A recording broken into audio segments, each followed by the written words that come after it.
j'espère que vous avez bien maîtrisé le sujet de douleur abdominale. On est arrivé au chapitre des diagnostics à évoquer devant une douleur abdominale diffuse avec un examen abdominal qui est normal. On va commencer par une complication qui est grave, qui se voit chez les diabétiques. Donc, simplement, tu peux nous parler un peu sur la DAC. Donc, comme vous avez dit, c'est une pathologie, c'est une décompensation qui se voit chez le sujet diabétique. Donc, il y a une insulinopénie, soit absolue donc, pour le type 1, soit relative pour le type 2. Cette décompensation, elle se manifeste, donc je vais détailler les signes, donc selon comme donc, le nom de la décompensation l'indique, céto-acidosique. Donc il y a les signes de l'hyperglycémie qui sont le syndrome polyurédipsique, donc c'est la soif intense, c'est la diurèse donc, qui est qui est abondante. On a donc également les signes de la cétose. Donc ce sont quoi les signes de la cétose? Donc on a les troubles digestifs, c'est la douleur abdominale, essentiellement épigastrique, avec des nausées et des vomissements. Et on a également la laine qui fait évoquer donc l'acétone. On a également les signes de l'acidose. Les signes de l'acidose qui sont essentiellement, donc c'est la dyspnée de Kussmaul, donc qui est rarement vue en consultation, c'est surtout la dyspnée en deux temps. On a également l'hypothermie, qui est un signe de gravité s'il existe, et il faut se méfier également lorsqu'on a une fièvre, lorsque l'étiologie ou le facteur déclenchant la décompensation est infectieux. Il y a également les signes digestifs, surtout la douleur donc, qui devient plus intense. On a également les troubles de conscience allant de l'obnubilation, la confusion jusqu'au coma. Donc là, il y a un message à passer devant un patient qui est comateux. Il ne faut pas oublier donc, de faire une bandelette urinaire. Donc à la recherche de la glycosurie et l'acétonurie. Et il y a également la déshydratation extracellulaire qui est une conséquence et on en voit les résultats à l'examen clinique, par exemple une hypotension, la tachycardie et le pli cutané. Donc devant ces signes, donc un patient diabétique qui se présente avec une douleur abdominale, des nausées, vomissements, une dyspnée, des troubles de conscience, il faut savoir faire une bandelette urinaire donc, qui va nous révéler une glycosurée donc, à 4 croix avec une acétonurie de 1 à 3 à 4 croix. Donc lorsqu'on a ça, on a donc, le diagnostic de la décompensation céto-acidosique. Il y a un bilan minimal à demander. Alors, donc c'est quoi ce bilan minimal? C'est la glycémie, bien évidemment. C'est l'urécriate à la recherche de retentissement de la déshydratation. Il y a donc le NA+, et le K+, et les réserves alcalines donc, qui témoignent de la gravité lorsqu'on a une acidose. Donc, il faut également traiter. Donc, lorsqu'on a un diagnostic, on traite. On fait quoi? Donc, il y a 4 choses. Il y a le remplissage, il y a l'insulinothérapie, il y a donc la correction des troubles hydroélectrolytiques lorsqu'ils existent, surtout donc les troubles de la calémie, et donc le traitement étiologique. Donc pour le remplissage, donc on remplit par un sérum salé, donc 9 pour 1000, lorsque la glycémie est supérieure à 2,5. Lorsque la glycémie, donc une fois la glycémie est inférieure à 2,5, on administre donc le sérum glucosé 5%. Donc pour la quantité, on doit administrer 6 litres par 24 heures. Donc ça veut dire 500 cc, donc un sérum de 500 cc par 2 heures. Puis donc l'insulinothérapie, donc on administre 10 unités de l'insuline rapide et on contrôle chaque heure jusqu'à la négativation de l'acétonurie. Puis donc on administre selon les chiffres de la glycémie. Si on a une glycémie supérieure à 2,5, on administre 10 unités de l'insuline rapide. Entre 1,8 et 2,5, 7 unités. Entre 1,3 et 1,8, 5 unités. Inférieur à 1,3, là on instaure donc un schéma d'insulinothérapie. Soit donc on reprend l'ancien schéma ou un schéma adapté. Et donc on passe aux troubles hydroélectrolytiques. Donc lorsqu'on a une hypocalémie, donc on peut également faire un apport potassique.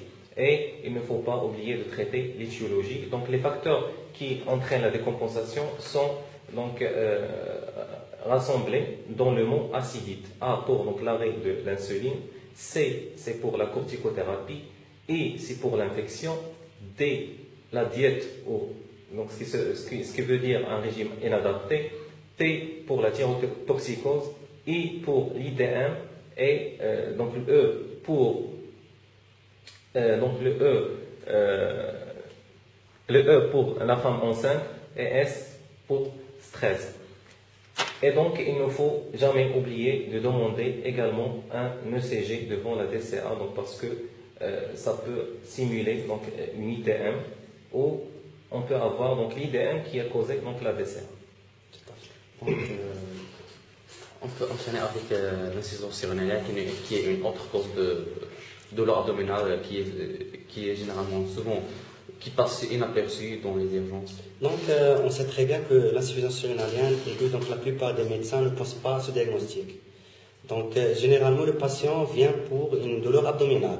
Donc, je cherche comme signe associé donc les vomissements, les nausées, une confusion, etc. Déjà, le terrain. Le terrain, généralement, c'est une insuffisance surrénalienne chronique qui essaie de compenser, soit par une infection ou bien un arrêt brutal de la corticothérapie. Mais on peut avoir un déficit en 21-hydroxylase, ça peut se voir surtout chez les nouveau-nés ou les nourrissons. Donc à l'examen clinique, je cherche les signes de déshydratation acellulaire. Donc on peut avoir aussi un état de choc, les signes d'état de choc, hypotension artérielle plus les signes d'hypoperfusion périphérique. Donc en matière d'examen paraclinique, donc je commence par la biologie qui nous intéresse. Donc je trouve la triade, l'hypoglycémie, l'hyponatrémie et l'hyperkaliémie. Et pour confirmer le diagnostic, je dois doser le cortisol et l'aldostérone qui vont être trop bas. Donc le taux va être trop bas avec un SCTH élevé. Mais je dois traiter sans attendre les résultats pour confirmer. Je dois traiter avant. Donc, devant un tableau clinique évocateur avec une triade biologique, on peut administrer l'évocortison d'emblée. Sans attendre pour confirmer le diagnostic. Donc, quand j'arrive au traitement, donc si le patient est choqué, je dois remplir par le sérum salé. S'il n'est pas choqué, donc j'administre 1 litre de sérum glycosé dans la première demi-heure, avec bien évidemment le NaCl 4 à 6 grammes, mais sans KCl, parce que déjà on a l'hyperkaliémie. Après, c'est l'alternance. Sérum salé, sérum glycosé, 500 cc toutes les 3 heures. Et également l'hydrocortisone, 100 mg en IV, puis 100 mg toutes les 6 à 8 heures, puis 50 mg toutes les 6 à 8 heures, jusqu'à la dose substitutive par voie orale.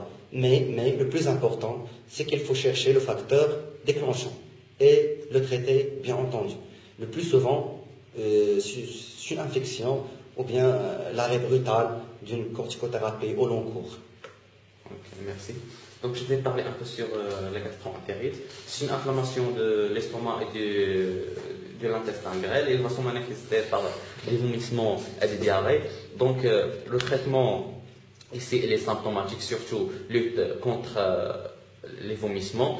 Bien sûr, le tableau, c'est un tableau de douleur abdominale, donc il faut traiter la douleur. Et bien sûr, la complication, la période c'est la déshydratation, surtout chez nos nourrissons. Il faut commencer d'emblée par les selles de hydratation orale. Donc un nourrisson, il peut mourir seulement par déshydratation secondaire à une gastro-entérite. Donc je laisse la parole à Amine pour nous parler un peu sur la péritonite primitive. Alors maintenant, je vais parler de l'entité des péritonites qui est une entité très difficile à diagnostiquer et qui est négligée. Mais c'est une entité qui est réelle, qui reste toujours réelle et qui existe toujours, c'est la péritonite primitive. Parce que dans les péritonites, dans la classification des péritonites, on a 3 péritonites, la péritonite primitive, péritonite secondaire, la péritonite tertiaire. Alors la plus fréquente, c'est la péritonite secondaire parce que le secondaire a une perforation d'organes, par exemple un osseau perforé, une appendicite perforé, etc. Alors pour la péritonite primitive, l'exception que le traitement est médical. Et on joue dans les douleurs abdominales avec un traitement médical. Pourquoi? Parce qu'il n'existe pas une cause évidente de cette péritonite. Mais il se trouve dans des terrains qui sont favorisés, par exemple le terrain sérotique, le terrain avec un syndrome néphrotique, etc. Alors, le tableau, c'est un tableau d'une péritonite, il se présente avec douleur abdominale diffuse, une contracture, etc. On ne peut pas trancher cliniquement, est-ce que c'est une péritonite primitive ou secondaire? Alors, l'exploration chirurgicale est indispensable.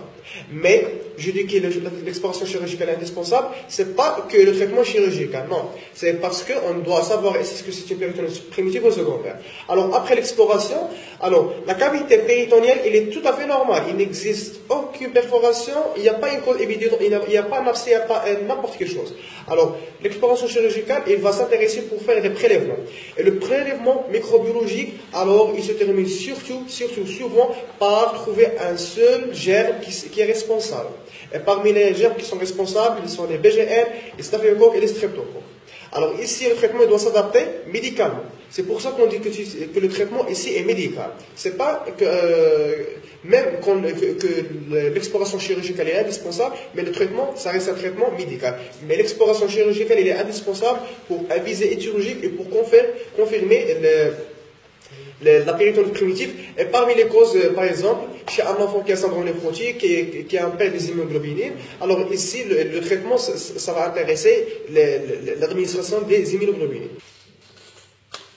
Donc, moralité des choses, devant une douleur abdominale, avec un examen abdominal qui est normal, donc il faut éliminer en premier les décompensations cétoacidosiques ou l'insuffisance surrénalienne. لذلك اللي يخليك ماشي تيفوكي من الاول gastroentérite. C'est un diagnostic d'élimination. Pour moi, gastroentérite, c'est un diagnostic d'élimination. Parce que tu élimines deux diagnostics, des compensations cétoacidosiques et l'insuffisance surrénalienne. Et j'insiste sur l'insuffisance surrénalienne. Bien sûr. Dans l'intérieur de la mobilité urinaire, comme examen systématique et l'ionogramme. Donc, merci.